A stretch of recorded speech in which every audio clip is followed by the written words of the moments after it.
Huwag mong pakailaman ang mag-ina ko. Ako na lang ang saktan mo. Nakikiusap ako sa iyo. Ano ka ba? Sandali lang naman. Ang tagal ko nang hinintay ang gabing ito. Mula ngayon, ako na ang hahanap-hanapin mo. Mababaliw ko sa bawat gabi at gagawa ka ng paraan para takasan ang walang kamuwang-muwang mong asawa. Bukas na bukas ay dalhan mo ko ng damit ng iyong mag-ina. May sorpresa ako sa kanila. At ikaw, sa akin ka na, Archie. Hinding-hindi ka na maaagaw pa sa akin ng iba. Hindi mo ako iiwan katulad ng manlolokong George na yon. Sabihin mong ako lang ang mahal mo at ako lang ang gusto mo. Sa tingin mo madadala mo ako sa pakiusap? Pasensyahan na lang tayo.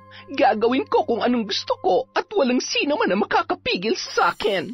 Dahil wala ka ring kwenta katulad ng ibang lalaking nakilala ko. Mas mabuti pang... Patayin na lang din kaya kita. Wag! Bitiwan mong kutsilyong yan! Huwag mo akong papatayin! Maawa ka! Anong ginawa mo sa akin? Bakit hindi ko maikilos ang katawan ko? Ibigay ang lakas at siya'y gabayan. Igawad ang lakas sa kanyang kamay at talas ng isipan upang labanan ang kasamaan ng isang ambisyosang mambabarang sa tulong ng mga higad na kauri niya at ahas na sumisimbolo sa katangian ng babaeng nais sumira sa aking pamilya. Magdusa ka!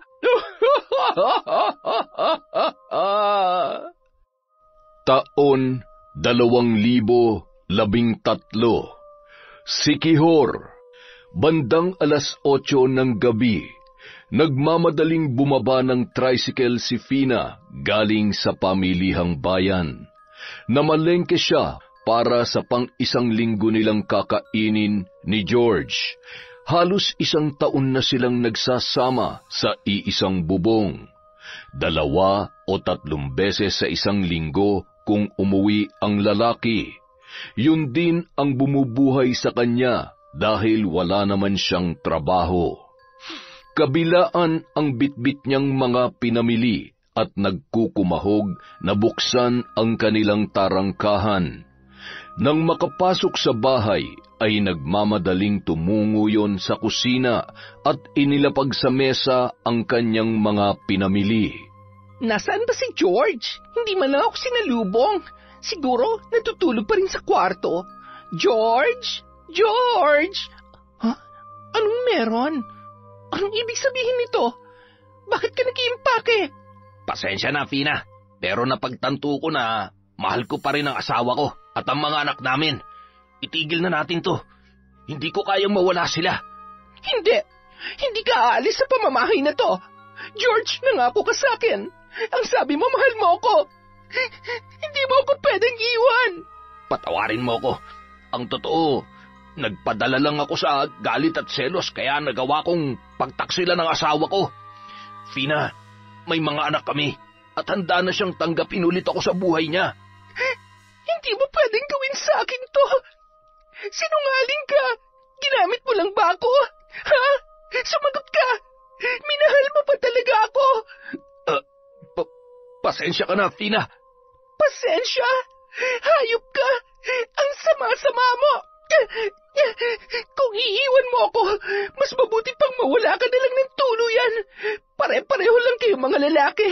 Kung nagawa niyo akong paglaruan, pues kayang-kaya ko rin gawin yun sa inyo pabalik. Ang ulo ko. Anong ginagawa mo? Anong klaseng tao ka? Huwag ka lalapit sa akin.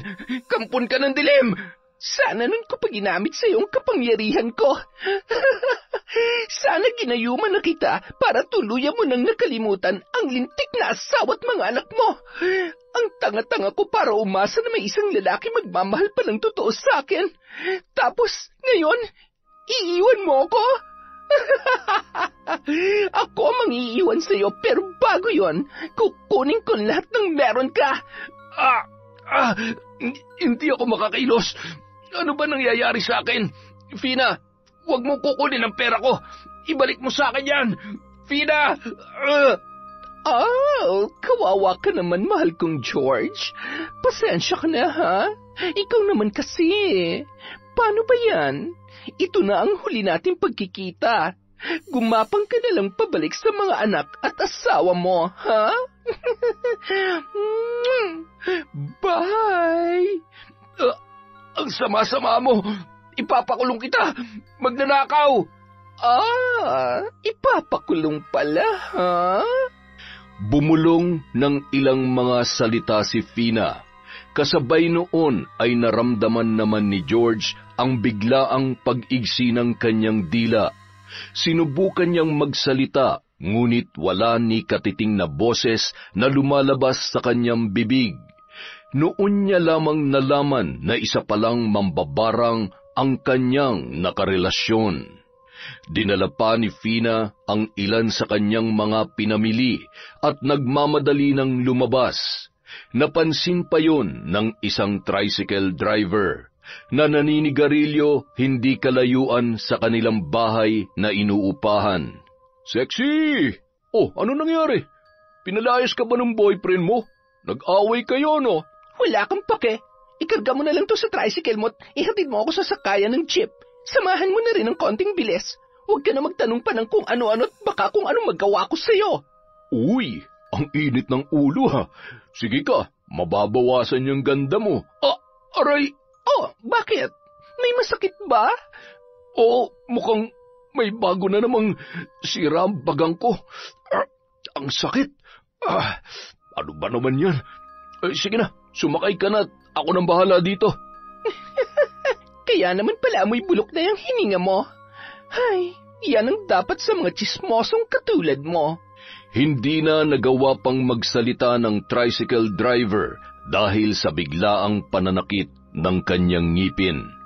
Mabilis na lamang na pinarangkada ang tricycle at nang maihatid at makasakay na ng jeep si Fina ay agad naman nawala ang sakit na kanyang nararamdaman. Labis siyang nagtataka at sumagi rin sa kanyang isipan na posibleng pinaglaruan siya ng babae. Blintik na yan, kagandang babae pero mukhang may lahi yata mambabarang. Habang nasa biyahe ay tila ba wala sa sarili na iniisip kung paano na naman siya magsisimulang muli. Pilit na pinipigilan ni Fina ang luha sa kanyang mga mata. Samantala, abala ang mag-inang sina Lara at Beth na nagluluto ng kanilang hapunan. Nasa apartment naman na paupahan si Archie. Nagliligpit yon ng mga ginamit niya sa pagpipintura ng isang bakanteng silid. Kaaalis lamang kasi ng umupa roon, kaya naman inayos niya yon para paupahan ulit sa iba. Maliban sa bahay na paupahan ay meron din silang mga pwesto na pinaparentahan. Masipag at masinop ang mag-asawang Archie at Lara, kaya naman marami ang natutuwa sa kanilang pamilya. Beth, anak, puntahan mo nga ang papa mo. Sabihin mo, bukas naman. Kakain na tayo at saka baka gusto niya namang magpahinga. Kaninang umaga pa yung nagtatrabaho doon. Diyos ko, ang tatay mo talaga. Parang walang kapaguran sa mga pinagagagawa niya. Sige po, Nay. Sandali lang po, ha? Pakitingnan-tingnan po muna itong piniprito ko. Sige, anak. Ako na ang bahala dyan. Matipid namang ngumiti si Beth sa mga nangungupahan sa kanila nang batiin siya ng mga yon habang nakatambay sa labas ng apartment. Diretso lang siyang naglakad papunta sa kanyang ama at napatigil, sabay humakbang pabalik at napataas ang kilay. Itong anak ni Archie, maganda kaya lang may pagkasuplada Ganito po talaga ako, Mang Justin, pero hindi naman po masama ang ugali ko. Ngumisi yun, sabay naglakad na ulit papunta sa kanyang ama. Wala naman akong sinabi pambihirang bata. Nabasa niya talaga ang isip ko. Siya, papasok na ako't kinikilabutan ako dito. Nagtawanan na lamang ang mga naroon. Sanay naman ang mga yon sa pagiging palabiro ng matanda, kaya hindi nila sineryoso ang sinabi noon. Bulaga! Oh, nanggulat ka pa talaga? Ano, namimiss na daw ba ako ng mama mo? Opo, pa. Malapit na nga pong umiyak eh. Tayo na, kumain na po muna tayo. Napagod po ba kayo? Nako, mukhang natuyuan na naman po kayo ng pawis. Pagagalitan kayo niya ni Mama. Hay, ako na po magdadala niyang iba. Tara na po, pa. Maganda bang pagkakapintura ko, anak? Ano sa tingin mo? Oo naman po, pa. Ang ganda, super ganda. Parang ako lang. Siyempre, mas maganda ang prinsesa namin, lalo na kapag ganyang nakangiti ka. Sana nakikita rin ng mga nangungupahan sa atin yung ngiti mo, no? Ayoko nga. Alam niyo po, mahirap kapag nasobrahan sa bait. Di bali ng mukha ko maldita, para naman may kinatatakutan sila, lalo na kapag naniningil ng upa. Kaya tingnan niyo, kapag ako naniningil, lahat sila nagbabayad, pero kapag ikaw at si Mama, hay nako, lagi na lang wala pa. Bukas na, sa susunod na. Ay, nako, anak. Sige na, panalo ka na. O siya, sana may bago na ulit na umupa para walang bakante. Malay niyo po mamaya, may kumatok na kaagad. Pinapairal mo na naman yung pagiging manghuhula mo. Papa, basta kapag may bagong uupa, tawagin niyo ako ha. Ako magsasabi kung pwede o hindi. Bakit naman? Basta po. Papa, isang tingin ko pa lang kasi, alam ko na kung mapagkakatiwalaan o hindi ang isang tao eh. Ay, sige na, para walang gulo. Oo na po. Mukhang ang sarap ng niluluto ng mama mo ah. Correction, Papa. Ako po nagluto nun. Marunong na rin po ako dahil lagi akong tinuturuan ni Mama. Ang swerte-swerte ko talaga. The best talagang mama at papa ko. At syempre, nagmana ka sa amin. Dahil the best din ang prinsesa namin. Halina kayo dito. Huwag na kayong magbulahang mag-ama dyan. Agad nang naghain ng hapunan si Lara at tinulungan na rin yun ni Beth habang nagpapalit ng damit si Archie. Masayang nagkukwentuhan ang mag-anak habang kumakain. Pagkatapos ay agad na ring tumungo sa silid si Beth. Maaga kasi ang alis niya kinaumagahan dahil mag-e-ensayo siya kasama ang mga kabataang choir member ng kanilang simbahan. Habang nanonood ng TV ang mag-asawa ay agad na may kumatok sa kanilang pintuan. Mabilis naman yung pinagbuksan ni Archie. Nang makita niya ang bag na bitbit ng babae, ay napagtanto niya ang pakay noon. Agad naman na sumunod si Lara sa kanyang asawa. Patuloyin mo muna. Dito mo na lang muna ilagay yung bag mo. Salamat po. Siya si Lara, ang misis ko. At ako naman si Archie. Sige, tuloy ka at umupo ka para makapag-usap tayo ng maayos. Alanganin ang punta mo. Gabi na. Buti at gising pa kami mag-asawa. Saan ka ba nanggaling? Sa kabilang baryo lang po. Marami po kasi akong inasikaso kaya inabot ako ng gabi. Tapos nagtanong-tanong pa po ako bago ako nakarating dito. Buti nga ho, mabait yung tricycle driver na nasakyan ko at kilalang kilala rin ho kayo. Nabanggit niya rin ho sa akin na mabait kayo mag-asawa. Ay, nako. Sayang at tulog na ang anak namin. Naipakilala sana namin sa iyo. Ipinaliwanag ni Archie ang kanilang patakaran sa mga nangungupahan. Nagbigay na rin ng 1 month advance at deposit yon. Sinadya namang ipakita ni Fina ang napakarami niyang hawak na pera. Hindi naman binigyan ng mali siya ng mag-asawa yon, lalo na't nagpakilalang may sariling negosyo ang babae. Halika na't ihatid ka namin. Ito palang susi mo. Maraming salamat po sa inyo. Matapos maihatid ng mag-asawa ay tuwang-tuwa si Fina, lalo na nang dinalhan at pinahiram siya ng ilang gamit ni na Archie. Maliban kasi sa mga damit at personal niyang gamit ay wala naman siyang ibang nadala, lalong-lalo na ang mga kagamitan sa kusina. Kumain na lamang ng tinapay yon at bumili ng tubig sa noon ay nakabukas pang tindahan para maibsan ang gutom na kanyang nararamdaman. Busog na rin sa wakas. Makapasok na nga sa kwarto. Ang sakit ng katawan ko. Agad na nakatulog ang babae, dala ng matinding pagod sa kanyang biyahe. Samantala, nagpatuloy sa pagkukwentuhan ang mag-asawang sina Archie at Lara habang nakahiga na sa kanilang kwarto. Alam mo, mahal, mula nung dumating si Beth, sobrang sinuwerte na tayo, no? Siya naman talaga ang pinakamalaking blessing na bigay sa atin ng Diyos. Kaya, siya talaga ang swerte natin. Alam mo, nahulaan niya na naman kanina na may mga ngatok sa atin. Tingnan mo nga naman, mabuti na lang mukhang mabait naman si Fina. Kabilin-bilinan kasi ng anak mo, bago tayo tumanggap ng uupa, dapat makita niya muna.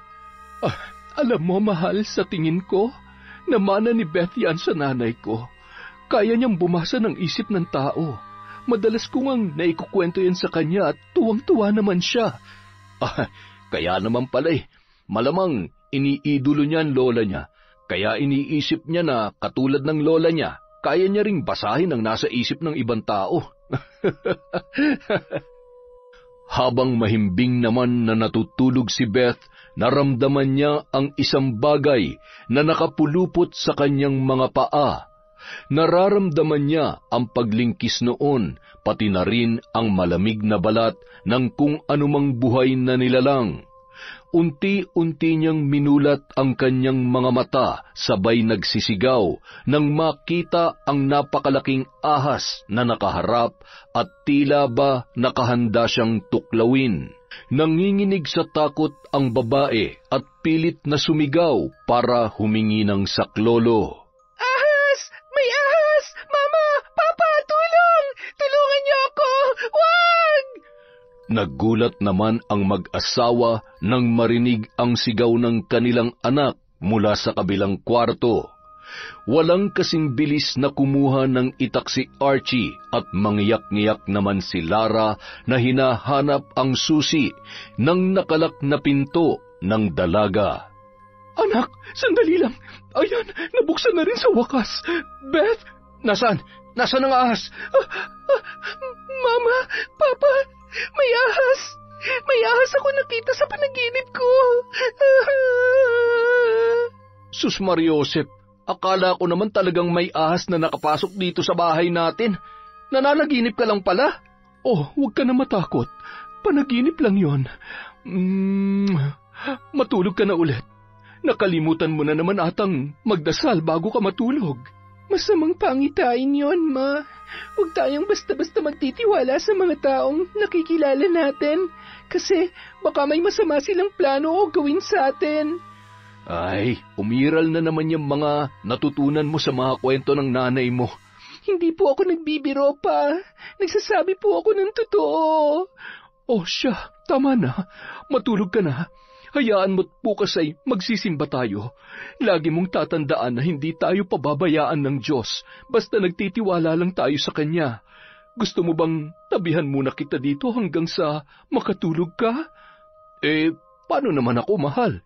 Pumunta ka na dun sa kabilang kwarto at susunod din naman ako agad. Patutulugin ko lang tong anak natin. Kapag nakatulog ako, gisingin mo ko, ha? Ano? Ikaw talaga? Sige na. Hahampasin kita nitong unan Papa, huwag ka na maingay. Sige na. Susunod na ako.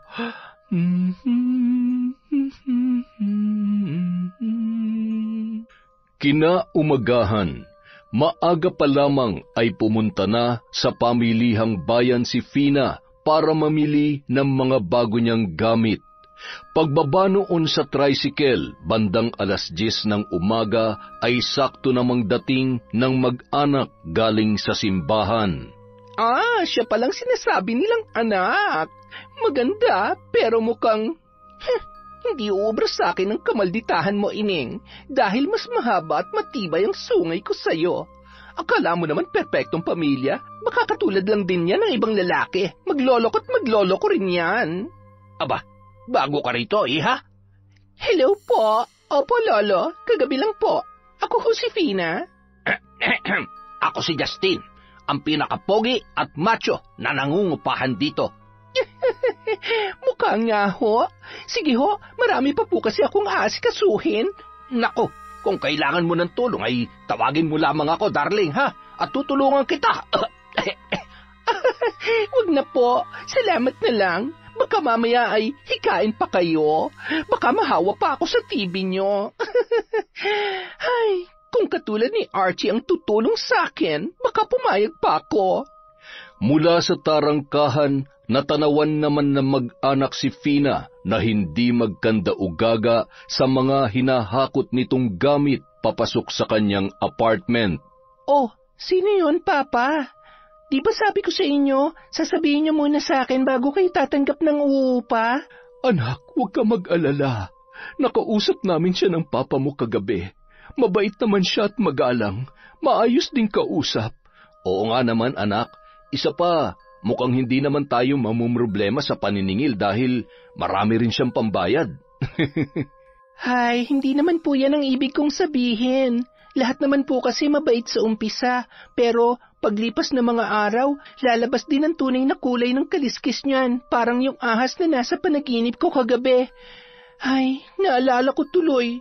Sandali lang po pupuntahan ko lang. Anak, mamaya na. Oo nga naman anak, busy pa siya. Mabuti pa'y magpalit na tayo ng damit at tulungan mo muna ako magluto. Mahirap na baka biglang magbago ang isip kapag nakausap mo at lumipat pa yan sa iba. Okay lang. Tutulungan ko pa siya maghakot ng gamit. Ay, Sus Mariosep, galing naman kami sa simbahan.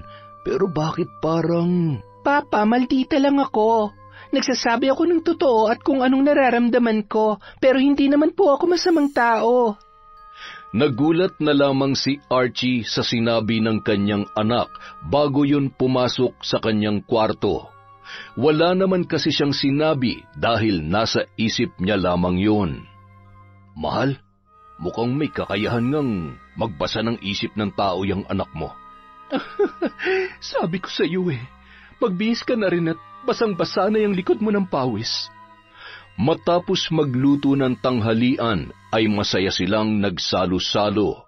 Habang kumakain, sakto namang dating ni Fina. Dahil nakabukas ang pintuan, dumiretso na yun sa loob. Tao po, pasensya na po, tumuloy na ako. Bukas po kasi yung pintuan. Oh, Fina, ikaw pala. Tuloy ka. Kumakain lang kasi kami. Halika, kumain ka na rin. Ay nako, pasensya na po. Babalik na lang po ako mamaya. Oh, kumusta? May problema ba? Tuloy ka dito sa kusina. Halika na't kumain ka na rin. Ay nako, hindi na po. Makikiusap lang po sana ako kung pwede akong pumesto dito sa may tapat ng apartment. Magtitinda po sana ako ng lutong ulam para naman may pagkakitaan ako. Wala rin po kasi masyadong nagtitinda ng pagkain dito. Ay, sige, wala namang problema. Ano sa tingin mo, mahal? Oo, okay lamang yon. Tama yung naisip mo. Isa pa, malaking tulong sa mga taga rito yan. At kapag tinatamad kami magluto ay siguradong sa'yo na rin lamang kami bibili. Ay, siya nga pala, Fina.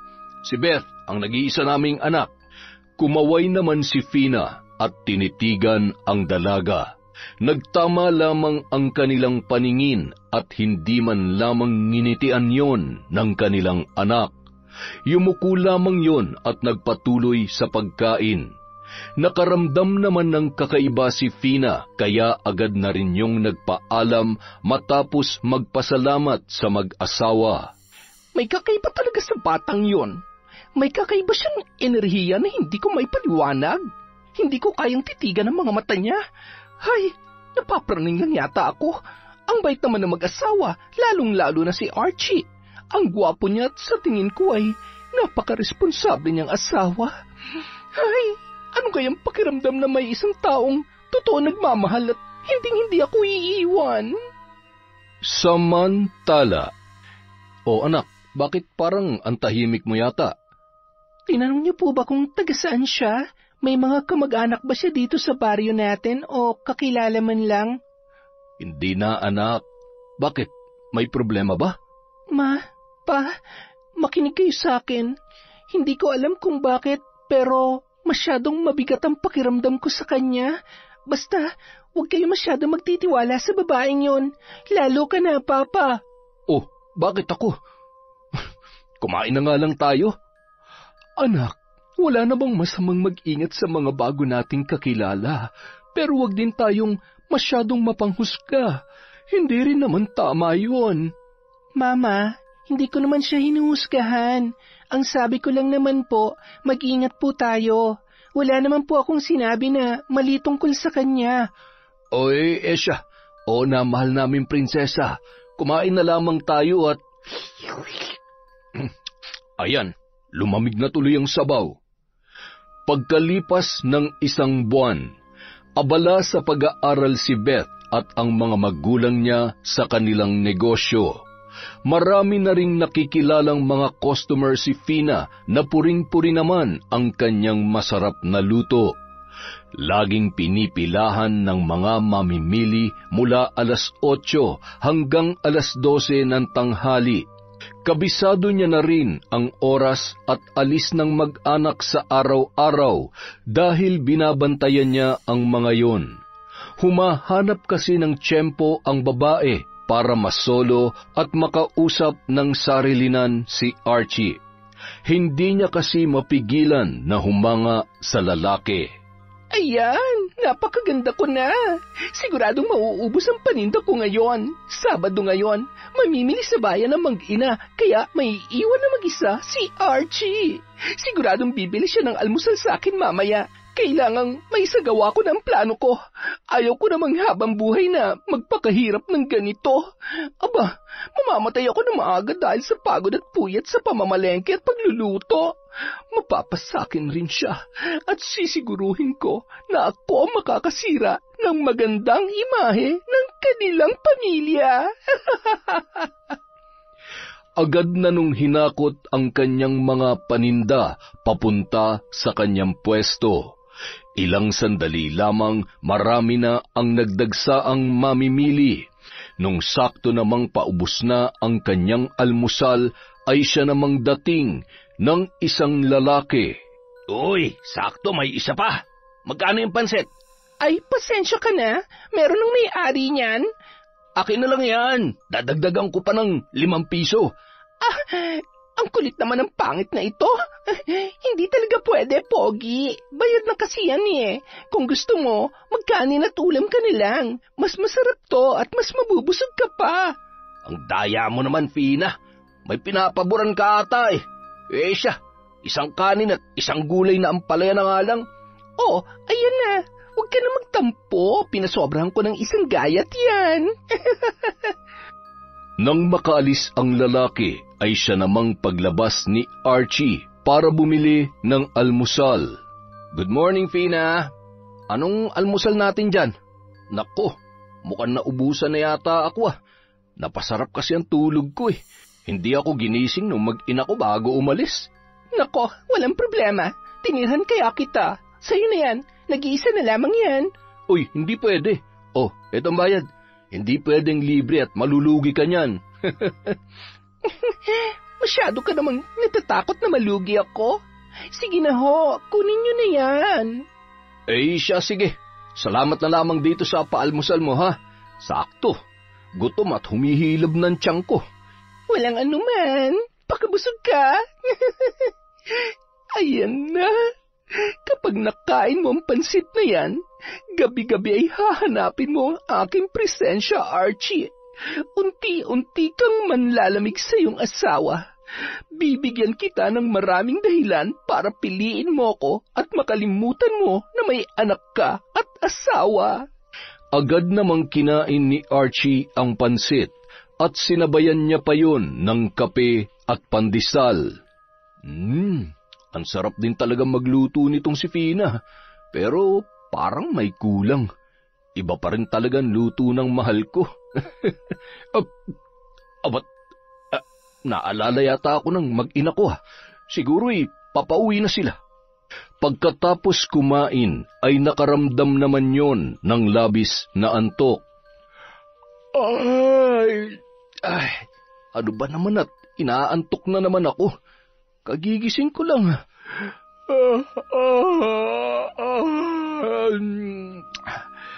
Ay, makahiga nga muna ulit dito sa sofa.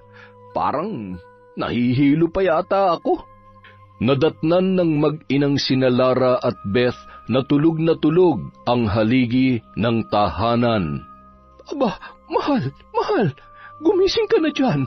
Pakipasok na yung pinamili namin ng anak mo. Okay ka lang ba? Masama ba ang pakiramdam mo? Ay, okay lang ako, mahal. Sandali lang ha. Sobrang inaantok lang talaga ako na hindi ko mawari kung bakit. Kung kailan tinanghali ka na ng gising ay tsaka ka naman nakaramdam ng pagkaantok na ganyan. Buong maghapon na matamlay at hindi halos makausap ng maayos ng mag-ina si Archie. Wala din yung ganang kumain. Pagkatapos magligpit ng dalawa sa kusina ay napansin nilang hindi man lamang nanood ng palabas sa TV si Archie na dati nitong nakagawian. Ano bang nangyayari sa papa mo? Ngayon ko lamang siya nakitang ganyan katamlay at parang wala sa sarili. Wala naman daw masakit sa kanya at wala rin siyang lagnat. Ay... Huwag kayong mag-alala, Ma. Magiging maayos rin ang pakiramdam ni Papa. Pwede mo naman siyang gamutin gamit ang aklat na pinamana sa iyo ni Lola. Hindi po ba? Hindi niyo po ba alam kung paano gamitin yon? Magpahinga na rin po tayo, Ma. Huwag kayong mag-alala kay Papa. Baka po napagod lang yan kahapon. Matapos maghilamos at magpalit ng damit, ay umupo si Beth sa kanyang kama. Pagkatapos ay humiga at patuloy sa pag-iisip ng kung ano-ano. Hindi naman magawang makatulog ng dalaga, kaya naman nagpapagulong-gulong lamang yon sa higaan. Kinuha niya na lamang ang paborito niyang aklat, pagkatapos ay nagbasa ng tahimik. Sa kabilang kwarto naman, tulog na rin si Lara. Nakayapos yun sa kanyang asawa. Ilang sandali pa ay tila wala sa sarili na iminulat ni Archie ang kanyang mga mata. Nagpalingon-lingon yon nang marinigan ang bulong na hindi niya malaman kung saan nagmumula. Archie, puntahan mo ako. Archie?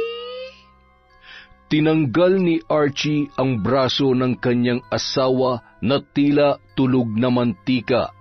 Pagkatapos ay bumangon at nagmamadaling binuksan ang pinto at muli yung isinara. Napakunot noon naman si Beth nang marinig niya ang pagkalabog ng pinto. Lumabas ba si Papa? Ano naman ang gagawin niya sa labas? Mag-aalas 10 na. Nag-aaway pa sila ni Mama? Pero, imposible. Hindi naman sila nag-aaway eh. Siguro, nainitan yon.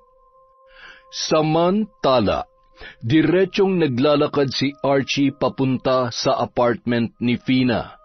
Pinagbuksan pa yun ng babae na nakasuot lamang ng manipis na bestida na animoy kinapos sa tela.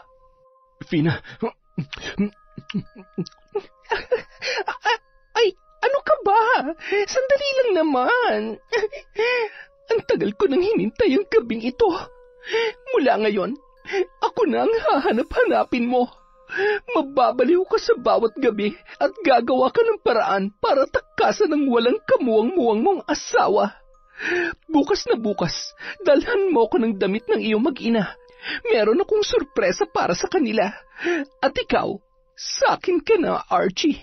Hindi ka na maaagaw pa sa akin ng iba. Hindi mo ako iiwan katulad ng manlolokong George na yon. Sabihin mo ako lang ang mahal mo at ako lang ang gusto mo. Mahal na mahal kita, Fina. Ikaw lang at wala nang iba. Yan, ganyan. Pasensya ka na, Lara. Dahil ngayong gabi, aangkinin ko ng buong buo ang iyong pinakamamahal na asawa. Pagpatak ng 1:00 ng madaling araw, biglang bumangon at nagbihis si Archie pagkatapos ay lumabas na yon sa apartment ng babae. Pagbukas ng pinto ay nagising naman si Beth na nagtataka kung saan nanggaling ang kanyang ama. Papa, 1:00 na.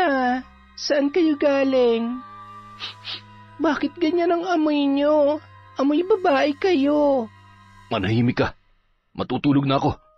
Ha? Ako manahimik? Teka, pa, sandali. Agad na isinara ng lalaki ang pinto at gulat na gulat naman si Beth sa kanyang inasal. Ano ba nangyayari kay Papa? Yung pabango? Naaalala ko yun ah. Hindi kaya... Naku, hindi pwede. Hindi ito maaari. Sabi ko na nga ba, hindi ako makakapayag na siyang sisira sa pamilya namin.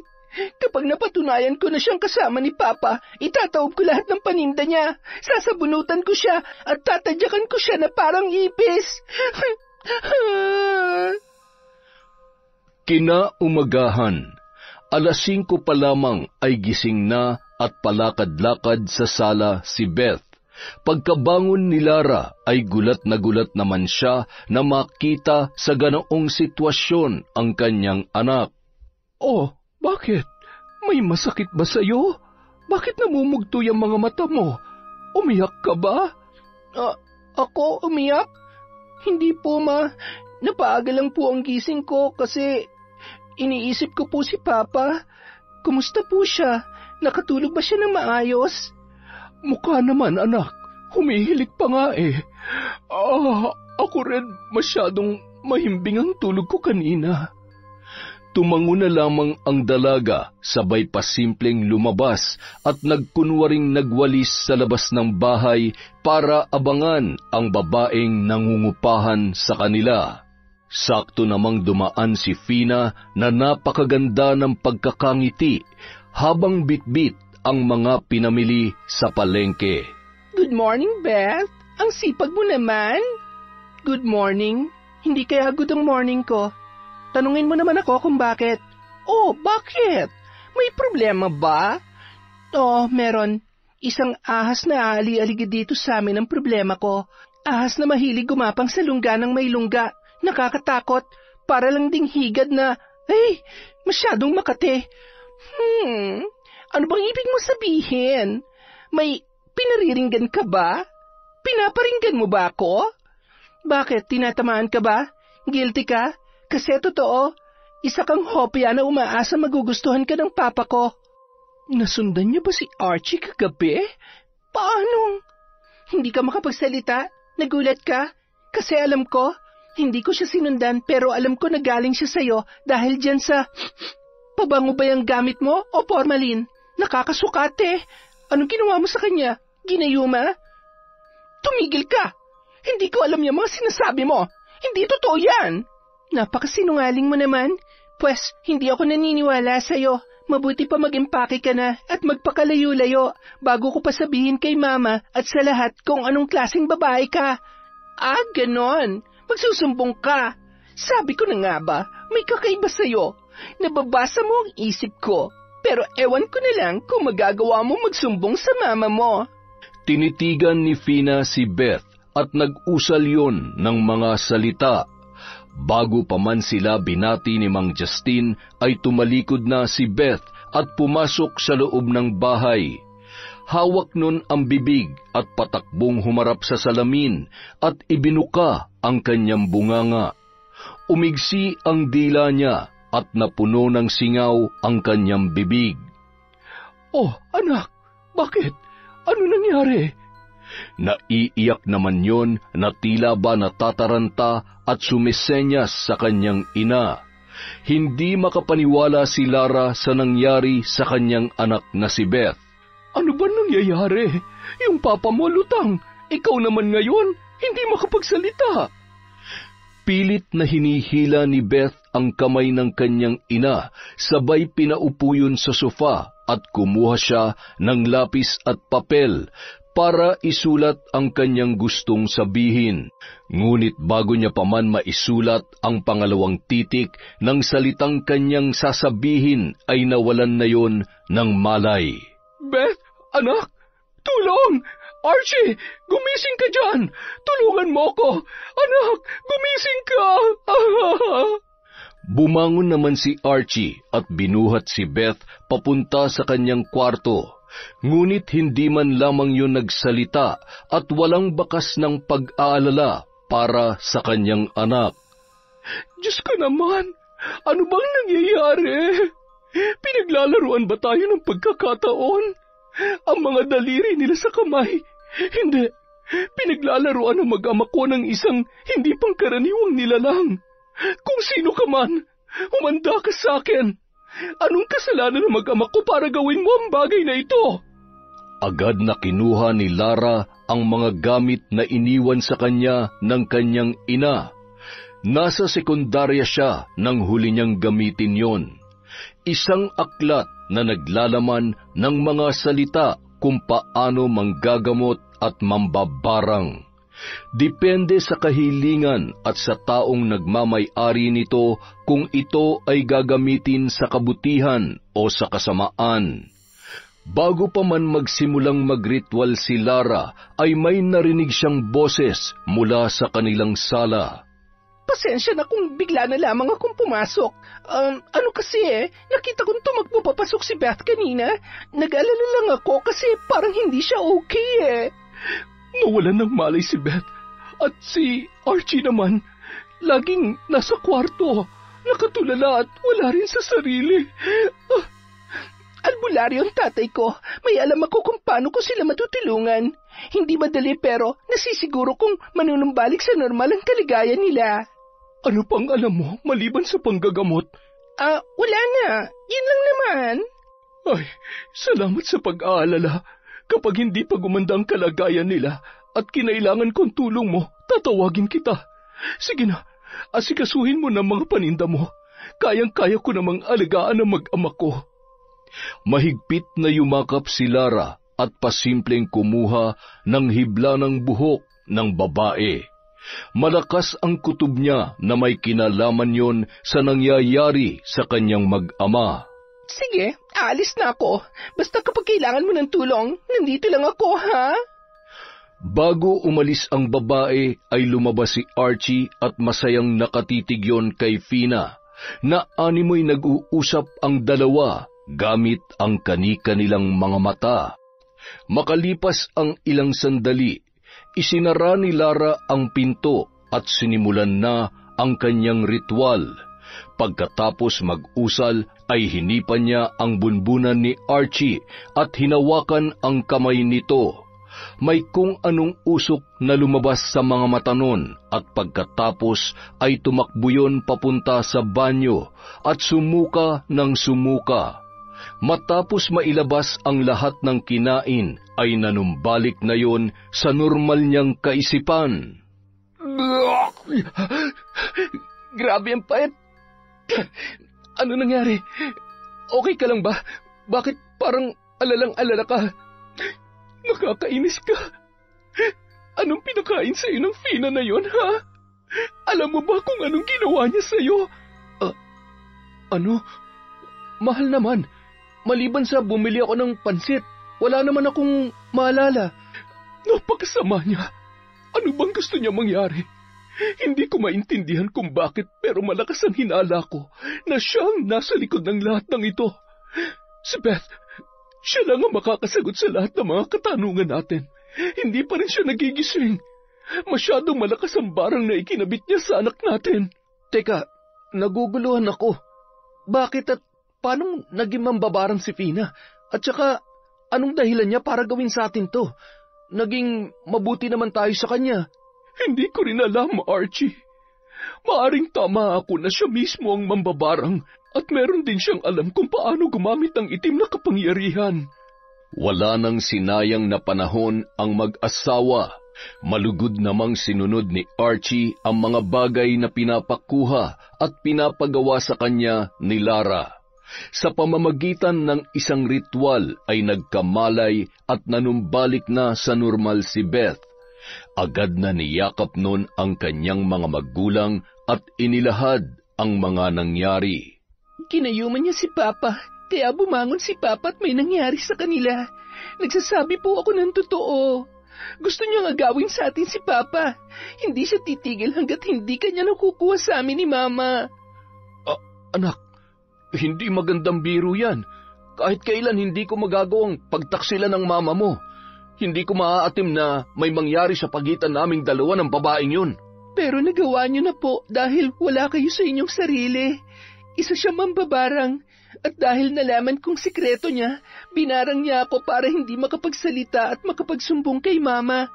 Marami pa siyang pinaplanong masama. Kailangan na natin siyang paalisin kung hindi. Mas mahihirapan tayong labanan siya kung hindi natin alam ang bawat plano niya. Kailangan niyo ring magpanggap na nasa impluensya pa kayo ng kanyang kapangyarihan. Ilang sandali lamang, bigla na lang nandilim ang paningin ni Lara at nanghina. Mahal, Beth, hindi ako makakita. Wala akong makita. Nanghihina ako. Sinusubukan niya akong kalabanin. Nilalabanan niya ang lakas ng kapangyarihang taglay ko. Anak, kunin mo ang kwintas na nakalagay sa pulang sisidlan. Isuot mo sa akin. Hindi niya ako maaaring matalo. Hindi niya maaaring malaman na ako mismo ang nanggagamot sa inyo. Malakas din ang kanyang kapangyarihan at nararamdaman ko na hindi rin siya takot pumatay. Mangyari lamang ang kanyang gusto. Nang maisuot ng babae ang kwintas, ay bumalik ng doble ang kanyang lakas. Sabay sinabayan niya yon ng orasyon na lalong magpapalakas ng kanyang kapangyarihan. Kumuha rin yun ng tubig at nagsulat sa papel, sabay pinainom sa kanyang asawa at anak. Mama, anong gagawin natin? Hindi tayo pwedeng matalo ng bruhang yon. Pagkatapos ng ginawa niya sa amin ni Papa, hindi ako makakapayag na pati ikaw masaktan niya. Kailangan natin magantihan ng malanding babaeng yon. Kung ako ang dahilan kung bakit niya nagawa to, ako rin ang magiging daan upang matalo natin siya. Pero kailangan natin maging maingat. Hindi tayo dapat magpahalata na alam na natin ang ginagawa niya. Ma, subukan kaya nating magsanib puwersa para labanan siya. Hindi ba't magiging mas malakas ang anumang kapangyarihan kapag ginamit ito ng nakatakdang tagapagmana? Ako po yun, di ba? Ako ang nag-iisang tagapagmana ni Lola. Magiging mas malakas na mambabarang ako sa inyo, Ma. At magagawa ko siyang labanan. Isa pa, kaya ko siyang paglaruan. Natatakot ako, anak. Ayoko mapahamak ka. Hindi ko kaya. Mas gugustuhin ko pang ako na lang ang masaktan at mahirapan. Alam niyo naman na may kabayaran ang paggamit ng itim na kapangyarihan. Pero Nay, buo ang loob ko. Kapag nagpadala tayo sa takot na baka hindi ko kaya, walang mangyayari sa atin. Kailangan ko rin matutong protektahan ng sarili ko laban sa mga taong katulad niya. Maniwala kayo sa akin. Nagsisimula pa lang siya at kapag naunahan niya tayo, wala na tayong magagawa pa. Ayaw ko, Nay. Ayaw ko pang mamatay. Mahigpit na lamang naniyakap ng mag-asawa ang kanilang anak. Samantala, ano ba nangyayari sa akin? Nahihilo ako. Sino naman kayang albularyo ang nilapitan ng buwisit na Lara na yon? Napakalakas niya. Lecheng yon. Sagabal ka talaga sa plano kung babae ka. Pareho lang kayo ng anak mo. Sa oras na makuha ko na ang damit na hinihingi ko, tutudasin ko na kayo. Namimiss ko na si Archie. Gusto ko na siyang hagkan at mayakap ulit. Kailangan kong makaisip ng iba pang paraan at hindi rin pwedeng malaman ni Lara na ako ang siyang may kagagawa ng lahat ng ito. Puntahan ko kaya siya para malaman ko kung sino ang lintik na albularyong kumakalaban sa akin. Uunahin ko nang ipasundo yun kay San Pedro. Kinagabihan. Tao po?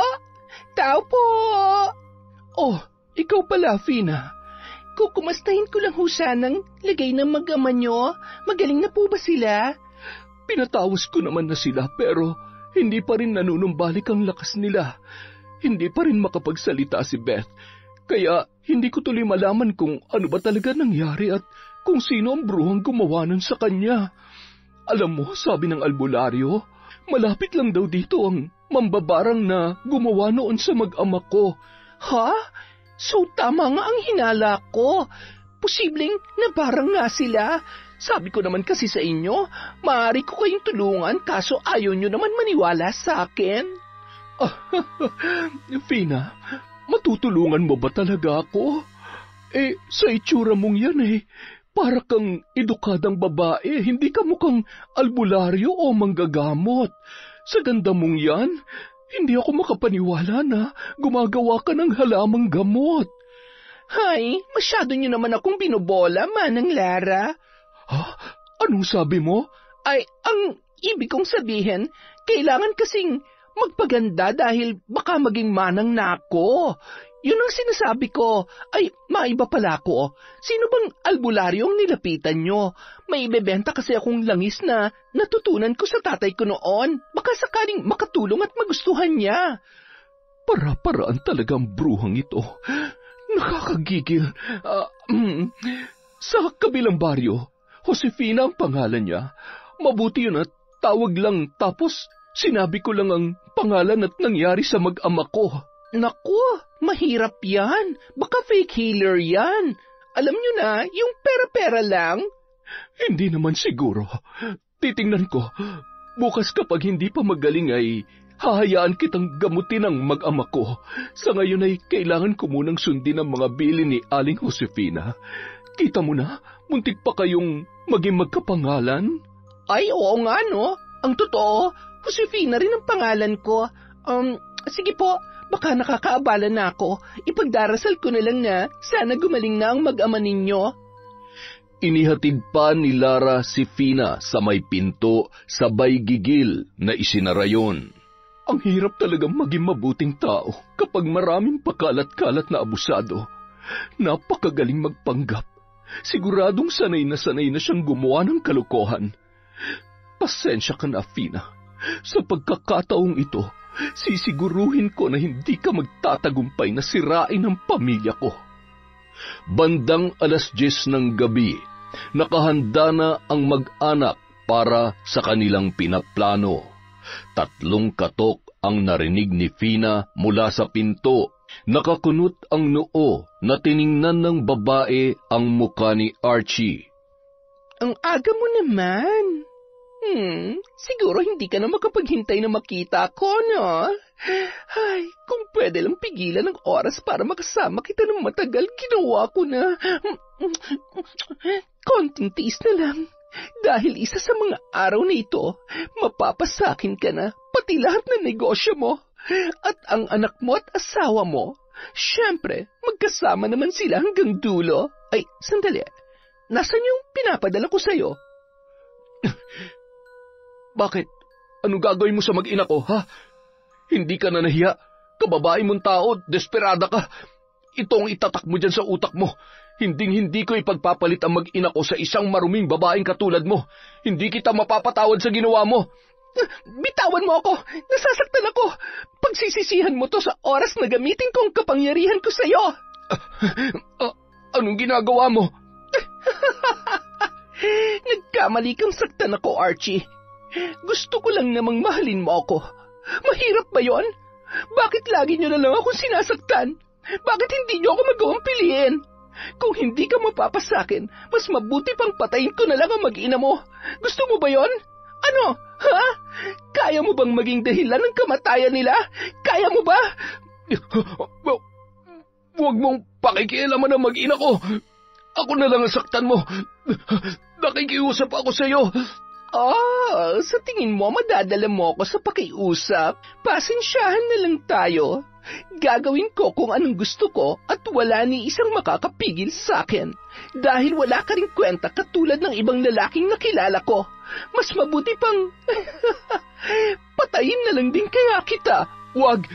Bitiwan mo ang kutsilyong yan. Huwag mo akong papatayin. Maawa ka. Anong ginawa mo sa akin? Bakit hindi makakilos ang katawan ko? Masyado ka kasing nagmamatigas. Ngayon, wala ka ng lakas para labanan ako. Paano ba yan? Ang bango-bango mo pa naman. Kaya lang ayaw mo naman sa akin, diba? Kaya itong dapat sa'yo. Wag! Anong ginawa mo sa papa ko? Hayop ka! Ang sama-sama mo! Sige, lumapit ka. At ikaw naman ang isusunod ko. Hindi ako magdadalawang isip na saksakin ka ng kutsilyong ito. Ang lakas ng loob mo para kalabanin ako. Matapos ng ginawa ko sa'yo, hindi ka man lang ba natakot? May gana ka pa rin harapin ako, ha? Hindi ako duwag at lalong hindi ako takot sa'yo. Kinamumuhian kita. Ang dapat dyan sa kamay mo, mabali ang buto sa 3. Sakit na tila na bagsakan ng isang malaking baton o kasing bigat na mga kasalanan mo. Ang kamay ko! Itigil mo yan! Isa ka rin mambabarang? Paano? Samantala, kasalukuyang isinasagawa ni Lara ang pagriritwal upang gabayan ang kanyang anak na siya mismong makikipagtagisan sa mambabarang. Ibigay niyo ang lakas at siya'y gabayan. Igawad ang lakas sa kanyang kamay at talas ng isipan upang labanan ang kasamaan ng isang ambisyosang mambabarang sa tulong ng mga higad na kauri niya at ahas na sumisimbolo sa katangian ng babaeng nais sumira sa aking pamilya. Magdusa ka! Sa kabilang banda, Ngayon hanap mo na ang katapat mo. Pagmasdan mo kung anong parusang ipaparanas namin sa iyo ni nanay. Ang buong katawan mo ay pupunuin ko ng mga kauri mo, mga higad na kasing laki ng braso mo, at ahas na siyang lilingkis sa leeg mo hanggang sa tuluyan ka ng hindi makahinga.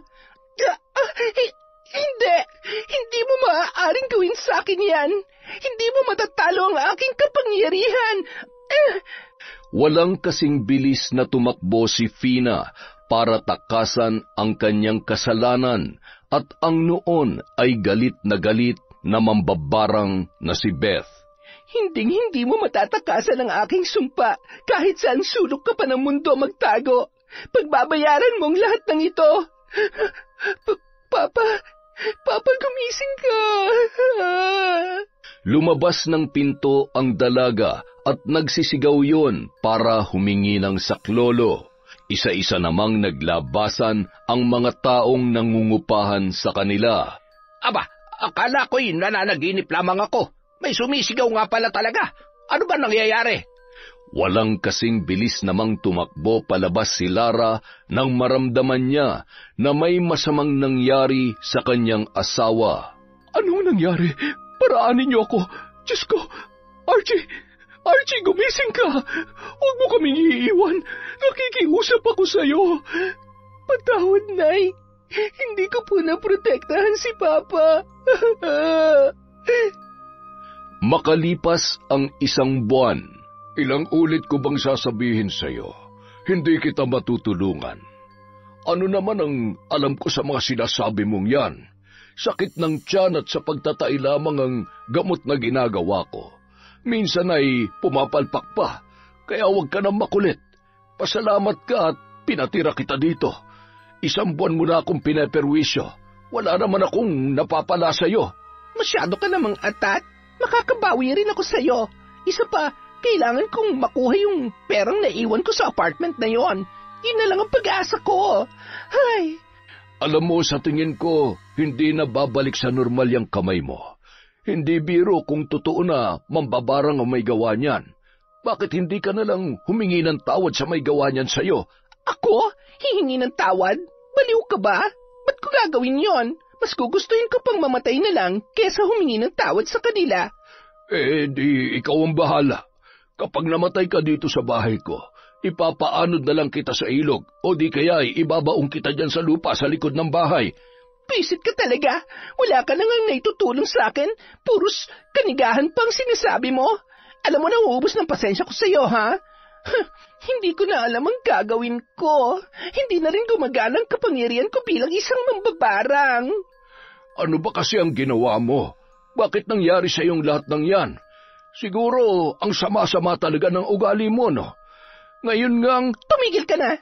Dahil kahit hindi ko maigalaw tong braso ko, kayang-kaya kitang tadyakan itong mga paa ko. Sige, magsungit ka pa. Kapag hindi ka pa nagpakabait, siguradong hindi ka na talaga gagaling. Kung ako sa'yo, magsimba ka, humingi ka ng tulong sa Diyos. Magbalik loob ka sa Kanya, tapos harapin mo ang mga kasalanan mo kung gusto mo pa talaga mabuhay ng matagal. Di ba sabi ko tumigil ka na? Bakit lagi mo na lang akong pinangungunahan? Hindi nga ako mahal ng Diyos na yan, kasi sinubukan ko naman. Nagpakabait ako, pero paulit-ulit lang din ako niloloko at inaabuso ng mga taong minahal ko. Hala, huwag kang umiyak. Gusto mo bang uminom para mailabas mo ang lahat ng saloobin mo? Bakit? May alak ka ba? Bibili ako. Sandali lamang, ha? Teka nga, nangaasar ka ba? Paano naman ako iinom nito? Kita mo naman, kung sa pagkain nga sinusubuan mo pa ako tapos magiinuman tayo. Visit ka? Visit ka rin, pero huwag ka mag-alala. Ako ang bahala sa'yo. Bibilang kita ng straw. Ay, ang malas ko naman talaga. Minsan lang akong magkaroon ng bisita saksakan pa ng sama ng ugali. Konting-konti na lang talaga papatulang ko na ito eh. Kaya lang, ay nako, nakakaawa pa rin naman. Medyo may kalayuan ang tindahan mula sa bahay ng albularyong tumutulong kay Fina. Doon napadpad ang dalaga nang tumakas yon mula sa karatig lalawigan. Napatigil yon sa isang poste sabay tinitigan ang pamilyar na muka na nakadikit doon. Kilala ko ito Parang nakita ko na ang mukhang ito. Hindi ko lang matandaan kung saan. Ay, putya. Oo nga, si Fina ito Aba, sikat palang bisita ko ngayon. Ano bang nakasulat na ito? Hindi ko naman mabasa. Di bale, babalitaan ko na lamang siya. Nang makabalik ay tuwang-tuwa ang albularyo na ibinalita kay Fina ang kanyang nakita. Nag-iisip ka ba? Ang hina talaga ng utak mo kahit kailan. Bakit ka ba nagagalit? Ayaw mo nun, sikat ka? Hindi ka nakakatawa. Aray ko, ang sakit. Nabasag yata ang itlog ko kapag ako nabaog makita mo. Buti nga sa'yo. Mukhang hindi ka naman talaga totoong albularyo. Hindi mo ba alam kung anong ibig sabihin ng nakita mo? Wanted ako. Ibig sabihin, anumang oras ay huhulihin ako. Kaya wag na wag mo sasabihin kapag may nagtanong sa'yo kung nasan ako, ha? Malilintikan ka sa'kin. Patay. Sabi ko pa naman. Nako, paano kaya ito? Siguradong magsusumbong ang mga tropa kong tambay. Kinagabihan. Tol, halika. Huwag mo sabihin na gusto mo pang tumagay. Abay, wala na akong pambili. Hindi. Suklayan mo naman ang buhok ko. Ang pangit-pangit ko na. Hindi na ako maganda, Hindi na ako makapag-lipstick man lang. Maganda ka pa rin naman. Sandali lang ha. Pasensya ka na dito sa suklay ko. Medyo madumi. Hanip naman ang suklay na yan. Ano ba talagang kulay niyan? Itim o puti? Sa pagkakaalala ko'y puti yan dati. Huwag ka nang magreklamo. Ang sabi mo suklayan kita. Hindi kuskusan to. O ayan, ang importante, masuklay natin tong buhok mo. Fina? Bakit? Yung buhok mo. Ang ulo mo. Tingnan mo. Ha? Anong ginawa mo? Wala. Sadyang naglalagas lang talaga at... ano yan? May naglaglagan na mga higad. Takot ako dyan. Hindi. Tulungan mo ako, maawa ka. Ang daming higad sa katawan ko. Aray! Ang kate! Tama na! Ayoko na! Gas at apoy. Kaya lang masusunog ka. Hindi na malaman ng nataguriang albularyo kung paano tutulungan ang babae. Nang magpaliyab ng apoy gamit ang isang tela na itinali niya sa kawayan, ay bigla namang nawala ang mga higad. Nanlalambot at puno ng pantal at sugat ang katawan ni Fina na naglulupasay sa lupa. Ayaw ko na. Ang sakit. Ang hapde. Hirap na ako. Ilibing mo na lang kaya ako. Ayaw ko nga. Baka mamatay ka, hindi ka makakahinga dun. Sige ka. Grabe. Ang bobo mo naman. Sobrang bobo mo. Grabe ka naman. Alam ko naman yun. Huwag mo na ipaalala. Halika na. Nilinisin natin yung katawan mo. Ang dami mong pantal at sugat. Hayaan mo na ako dito. Baka sakaling bumuka na lang tong lupa at lamunin na lamang ako. Wala nang nagawa si Fina nang buhatin siya ng bago niyang kaibigan. Mas lalong nakaramdam ng pagkahabag ang naturang albularyo nang makita ang malubhang kalagayan ni Fina habang nililinisan niya ang katawan noon. Iilang hibla na lang din ng buhok ang kumakapit sa kanyang anit. Habang binibihisan ay nakatulog na yon na animoy sanggol na nakabaluktot. Agad na ring nahiga ang babae matapos sindihan ng albularyo ang maliit na lamparang degaas na magsisilbi nilang liwanag ng gabing yon. Bandang 12:00 na ng gabi, nagising siya nang marinig ang tila nahihirapang humihinga na si Fina. Nakabuka ang bibig nito at nagpupumiglas na animoy sinasakal.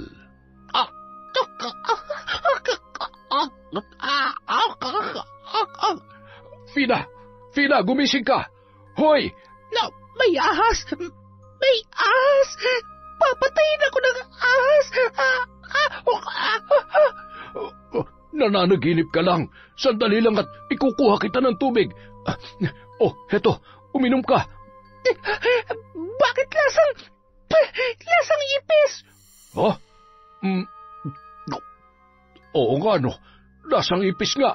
Ay, hindi bali. Marami ka naman na nainom. Hindi naman nakakamatay yun. Hindi ko talaga alam kung dapat magpasalamat ako sa'yo. Pero baka di na ako abutin ng liwanag kaya... Salamat. Hindi ko makakalimutan ang kabaitan mo sa akin. Salamat sa pagtitiis sa masamang pag-uugali ko. Mabuti ka pa. Kahit hindi kita kaano-ano. Alam ko na pinapahalagahan mo ko. Kahit magkaibigan lamang tayo. Ay, huwag mo namang isipin yan. Huwag ka mag-alala. Ipagdadasal ko na gumaling ka. Kaya magpakabait ka na. Malay mo naman, maawa pa sa iyo ang Diyos. Sa sobrang awa niya sa akin, parang gusto niya na akong kunin. Ay, malabo mangyari yan. Kapag maraming kasalanan, hindi niya agad kinukuha. Oo na. Tanggap ko na yon. Samantala, siguradong kung nasaan ka man ngayon, pinagsisisihan at pinagbabayaran mo na ng husto ang mga pagkakamali mo. Pero gusto ko pa rin makita ka sa loob ng kulungan para mas malaman mo na hindi kailanman matatakbuhan ng kasalanan sa kahit anong paraan man dapat pinagbabayaran. Anak, tama na yan. Siguro'y panahon na para talikuran na natin ito. Baka sobra-sobra ng pagpapahirap natin sa babaeng yon. Kahit papaano, alam natin kung gaano kahirap ang magiging bilanggo ng isang sumpa. Bakit kayo maaawa sa kanya, Ma? Hindi nga siya naawa kay Papa nang tadtarin niya ng saksak. Muntik na mamatay si Papa nang dahil sa kanya. Anak, buhay pa naman ako. Magpasalamat na lamang tayo at nagkaroon pa ako ng pagkakataon na mabuhay. Tama ang mama mo. Itigil mo na ang pambabarang. At saka, hindi ba't natanggal niyo na ang kakayahan niyang mambarang kaya wala na siya magagawa na ikapapahamak natin? Kayo kasi, sabi ko naman sa inyo, huwag kayong basta-basta magtitiwala sa ganong klaseng tao. Oo, tama ka naman anak. Ngunit, sino ba naman ang mag-aakala na hahantong sa ganito ang lahat? Natuto na tayo sa nangyari. Higit sa lahat ay dapat lamang nating ipagpasalamat na magkakasama pa rin tayo hanggang ngayon. Para sa kapayapaan ng lahat, palayain mo na siya sa sumpa ng barang.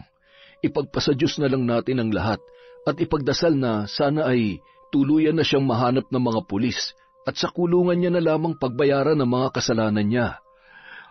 Akin na ang aklat na yan. Mama, hindi. Anong gagawin niyo? Kasalanan ko na hinayaan kitang maging bahagi ng paghihiganti sa babaeng yon. Mas pinili nating harapin siya kesa ang kapayapaan. Wala sanang napahamak pa at hindi ka na rin sana nagkasala pa. Masyado tayo nagpadala sa galit at bugso ng ating mga damdamin. Ma, huwag. Ayoko. Masaya ako sa ginagawa ko. Beth, makinig ka sa akin. Maaaring masaya ka sa ginagawa mo dahil hinahayaan mong manaig ang kasamaan at galit dyan sa puso mo. Anak, hindi naman ikaw yan eh. Alam kong maldita ka, pero hindi ka masamang tao. Diyos pa rin ang dapat manaig sa puso natin. Kaya pakiusap, huwag kang magpasakop sa itim na kapangyarihan.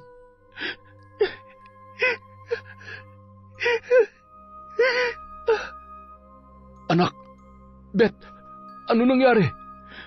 Huwag kang mag-alala. Ako ang dahilan kung bakit nawalan siya ng malay. Diyan ka lang. Bantayan mo siya. Kailangan ko lang sunugin ang lahat ng ito para matapos na. Gusto ko ng tahimik na buhay katulad ng dati. Tumungo yun sa likod bahay, dala ang mga gamit na maaari niyang gamitin upang masunog at matiyak na matutupok ang bawat pahina ng aklat na yun. Ramdam niya ang bigat ng mga hakbang na animoy may puwersang pumipigil sa kanya upang maisagawa ang kanyang binabalak. Diyos ko, tulungan niyo po ako. Bigyan niyo ako ng sapat na lakas ng loob. Habang nag-uusal ng orasyon na tanda ng pagtiwalag sa itim na kapangyarihan, ay binuhusan niya ng gaas at sinindihan ang aklat. Matapos maging abo ay binuhusan niya yon ng banal na tubig. Bago pa man siya makapasok ay sunod-sunod na kulog at kidlat na sinundan pa ng malakas na pagbuhos ng ulan. Tumakbo siya papasok at nadatnan niya naman si Beth na mahigpit na nakayakap sa kanyang ama na si Archie.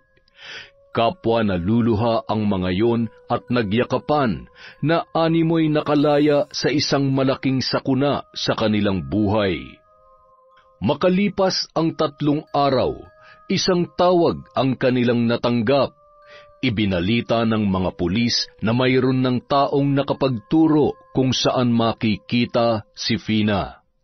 Maaway na't sadyang napakabuti talaga ng Diyos.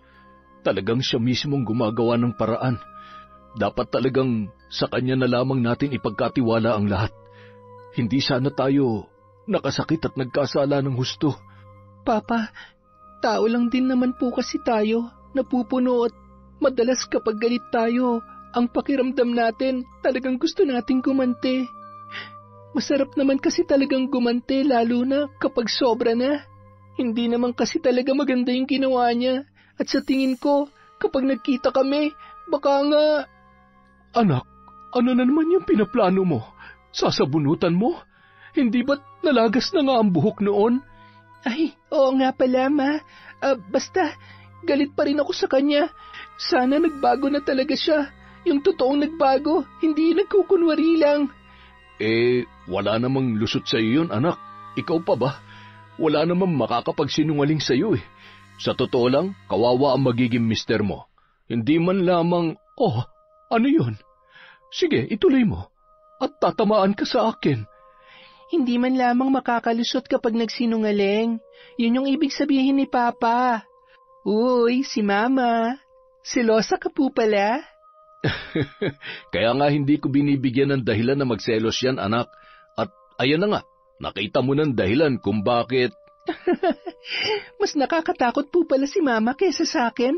Buti ako, sigurado ako, Papa. Kung sakali man, hindi ako selosa. Kapag lumingon sa iba, di magsama na sila. Ganun lang yun kasimple. Ay nako, Sus Mariosep, mag-ina nga kayo. Ayan, sige, pagkaisahan niyo ako mag-ama. Samantala, masayang kumakain ng tanghalian si Fina at ang bago niyang kaibigan. Ay, salamat. Buti na lang at magaling ka na. Nakakapagod kayang magpakain sa matanda. Pasensya naman. Huwag ka mag-alala kapag nagkasakit ka, alagaan din kita. Talaga? Sabi mo yan, ha? Baka mamaya pag magaling ka na, iwan mo na ako dito. Alam ko namang di ka sanay sa buhay na meron ako, pati na rin sa pagkain. Wala eh. Ito lang ang nakasanayan at kaya ko. Mula nung napadpad ka dito, lalo na akong hindi nakakapag-ikot-ikot para manggamot at pumirmi dun sa dati kong kubo. Ay, salamat talaga. Kung hindi dahil sa inyo, malamang sa malamang, matagal na akong nakakulong. Pero, alam mo, nagtataka ako kung bakit binawi nila yung sumpa. Ano sa tingin mo? O baka naman may pinaplano silang mas malala. Malay mo, napatawad ka na nila. Napagod na silang maghintay na magpakabait ka, kaya sumuko na sila. Ito naman, para namang sinasabi mo na hanggang ngayon, masama pa rin ang ugali ko. Sa totoo lang, pinagsisisihan ko na rin naman talaga ang lahat. Lahat-lahat. Dapat hindi ko hinayaan yung sarili ko na isisi sa mga taong nanakit sa akin lahat ng mga kamalasan sa buhay ko. Tapos nandamay pa ako ng mabubuting tao. Ang dami ko na ring nasaktan at muntik mapatay dahil sa pinaggagawa ko. Baka nga, nakapatay talaga ako eh. Hindi ko na alam. Lagi kasi akong tumatakas sa lahat ng mga kalokohan at kasalanan ko. Hindi rin ako makontento sa buhay na meron ako. Kapag nakakakita ko ng oportunidad, sinusunggaban ko. Hindi na ako nag-iisip at wala akong pakialam kung tama man o mali ang ginagawa ko. Wala, mukhang bumabait ka na nga. Patay tayo dyan. Mamamatay ka na ba? Loko ka talaga. Gusto mo unahin kita? Panira ka talaga ng moment. Maya-maya, napalingon sila nang biglang may dumating na mga alagad ng batas. Huwag kayong kikilos na masama. Sumama na lamang kayo sa presinto. Nagkatinginan ang dalawa at kusang loob na sumama sa mga pulis. Bakit naman pati ako? Pwede namang dalawin na lamang kita sa kulungan. Sayang yung mga pagkain doon. Sigurado mapapanis yon. Makukulong na nga tayo. Pagkain pang iniisip mo. Hay, ewan ko sa'yo. Huwag ka mag-alala, akong bahala. Sisiguruhin ko na hindi ka makukulong. Wala ka naman talagang kasalanan. At saka, ikaw pa nga ang dahilan kung bakit natuntun tayo. Pasalamat ka talaga, mabait na ako ngayon. Kung hindi, matatadyakan kita ulit. Makalipas ang 3 araw, nakalabas din sa kulungan ang kaibigan ni Fina na albularyo. Malungkot yung umuwi sa kanyang tahanan dahil hindi na siya sanay na mag-isang namumuhay. Ay, ano bang gagawin ko? Mag-isa na lamang akong kumakain. Sa kulungan, marami sana kaming magkakasama, libre pang pagkain. Wala na rin mga away sa akin dito. Ay, pwede pa kaya itong kainin? Sayang naman. Kaya lang mukhang... Ano ba ito? Amag ba o tutong? Amag nga yata. Makapagsaing na nga lamang ng kamote. Sa kabilang banda, magkakasamang pumunta sina Archie, Lara at ang anak nilang si Beth sa kulungan kung saan nakakulong si Fina. Hindi naman makapaniwala at nakayukuyon na umupo habang nakaposas ang mga kamay. Kung nandito kayo para sumbatan ako, saktan o kahit ano paman, tatanggapin ko. Gusto ko lang sanang magpasalamat dahil sa kabila ng mga nagawa kong kasalanan sa inyo. Napatawad niyo pa rin ako. Nagawa niyo pa rin akong palayain sa sumpang ikinabit niyo sa akin. Kung ako masusunod, hindi ka namin patatawarin. Buti na lang talaga sobrang bait ng mama at papa ko. Hindi tulad ng iba dyan, sobrang... Anak, tama na. Mukha namang nagsisisi na siya sa mga ginawa niya. Alam mo, walang tama sa ginawa mong panggugulo sa pamilya namin, Fina. Kung ano man ang dahilan at pinagdadaanan mo na nagtulak sa iyo para gawin yon, hindi pa rin tama. Ngunit, gusto na naming mamuhay ng payapa, kaya pinapatawad ka na namin. Basta ako pa, wala akong sinasabi ha. Wala pa. Okay lang naman kung hindi mo ako mapatawad, Beth. Naiintindihan kita. Paano naman kita patatawarin? Hindi ka naman nagsasorry. Okay ka lang? Sorry. Sorry sa lahat ng mga nagawa ko. buti naman at bumait na to. Okay, pinapatawad na rin kita. Sorry din kasi, alam mo na, yung buhok mo, yung higad, yung sugat, kati-kati at yung mga pangungot mo. Ako lahat ang may gawa nun. Pero si Mamang nagturo sa akin, kaya pareho kami may kasalanan sa'yo. Mama, mag-sorry ka na rin sa kanya para makauwi na tayo. Nako, hindi naman kailangan. Dapat naman talagang pasakitan niyo ako. Kita niyo naman, natuto ako dahil sa mga nangyari. Mali pa rin ang gumanti kami sa iyo, Fina. Oo, muntik na nga masira ang pamilya ko. Pero may isang bagay na mas nasira dahil sa galit naming mag-ina. Yun ay ang pananampalataya namin sa Diyos. Nakalimot kami dahil sa galit. Huwag ka mag-alala. Alam ko darating ang araw na makakalabas ka rin dito. Sana'y mahanap mo ang masayang buhay na nararapat para sa iyo.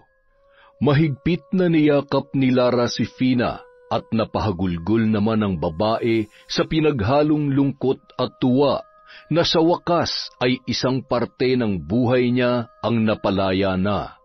Pakiramdam niya ay unti-unti nang nagkakaroon ng direksyon ang kanyang buhay sa kabila ng kanyang kalagayan.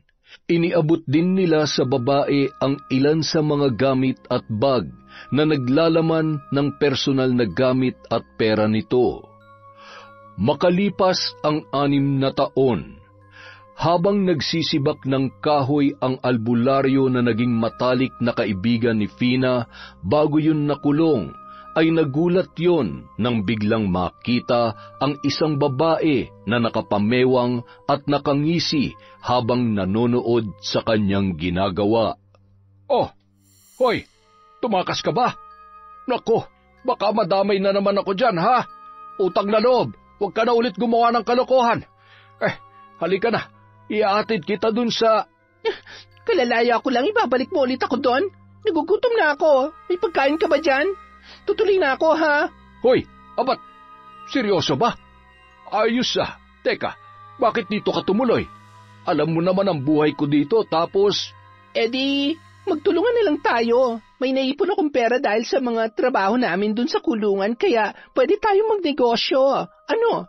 Tutulungan mo ba ako? Gusto mo ba? Sige ba? Basta yung kakayanin lang natin, ha? Ano ba negosyo yung naiisip mo? Legal ba yan? Ewan ko sa'yo. Sana hindi tayo malugi sa katangahan mo.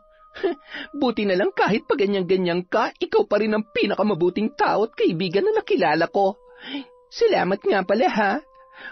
Uy, ayos, may bahaw. Ang sarap nito, ha? Teka, ano to? Bakit may paanang ipis ba to? Patingin nga. Ay, oo, ipis nga. Tanggalin mo na lang. Alam mo naman yung mata ko medyo malabo na. Ay, ewan ko sa'yo. Saging na nga lang ang kakainin ko. Oops! Ang tamis! Uy, ang sarap pa. Ano ba? Bakit pa nangaagaw ka? Pambenta ko yan. Sige ka. Wala tayong sasaingin bigas. Hay, ayan. 1,000 yan, ha? Akin na lahat to. Huwag kang hihingi. Grabe, ang damot naman nito. Patikim lang. Hay nako, hinay-hinay kasi. Ayan ang tubig. Wala naman sigurong kitikiti yan.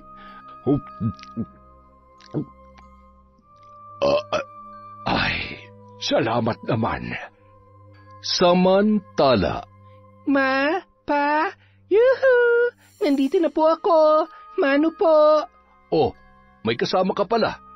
Tuloy ka, iho. Kaklase ka ba ni Beth? Opo, kaklase ko po siya. Huwag ka na mahiya. Sabihin na natin ang totoo. Hindi naman magagalit si na Papa at Mama. Hindi po ba? Anak, ang ibig mo bang sabihin? Ay, Diyos ko, masyado pa kayong bata para... Mahal, kunin mo yung sinturon ko. Dali! Ho? Teka, Papa, galit ka ba? Bakit kayo nagagalit? Hindi po ako buntis. Hindi ko siya boyfriend, Ma.